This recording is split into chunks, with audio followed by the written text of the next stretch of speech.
Sveiki visi, esu Alina, Island Crafts įkūrėja ir noriu jūs visus pakviesti į Island Crafts vietą, kur gyvena rankų darbo rūbeliai patiems mažiausiems. Čia yra svarbu ne tik grožis, bet ir šiluma bei patogumas, todėl vis dažniau renkamės pusvilnę. Tai medžiaga, kuri sujungia tiek praktiškumą, tiek natūralumą. Ir šiame video bloge būtent pakalbėsime, kodėl pusvilnės gaminiai yra puikus pasirinkimas jūsų kūdikiams. Pusvilnės privalumus galima būtų suskirstyti į tam tikrus punktus, tokius kaip šiluma ir švelnumas, nes merino vilna palaiko tinkamą kūno temperatūrą, todėl mažylis jaučiasi komfortiškai tiek žiemą, tiek pereinamuoju sezonu.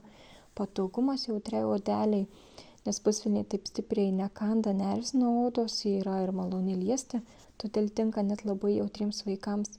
Lengva priežiūra, rūbeliai nesitraukia ir išlaiko formą ir spalvos taip greitai neišblunksta, kad ir po daugelio skalbimų. Ir taip pat ilgamžiškumas, nes akrilas suteikia tam tikro tvirtumo, todėl jie ir mažiau dėvisi ir ilgiau atrodo kaip nauji.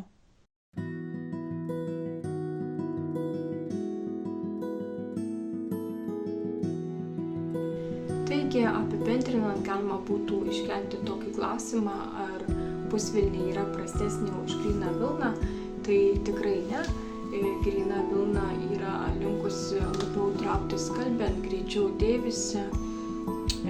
Pusvilnė, derindama merino vilnos privalumus, tiek akrilano tvirtumą, yra tikrai puikus pasirinkimas kasdien. Labai jums ačiū už dėmesį, už stebėtą video blogą ir tikrai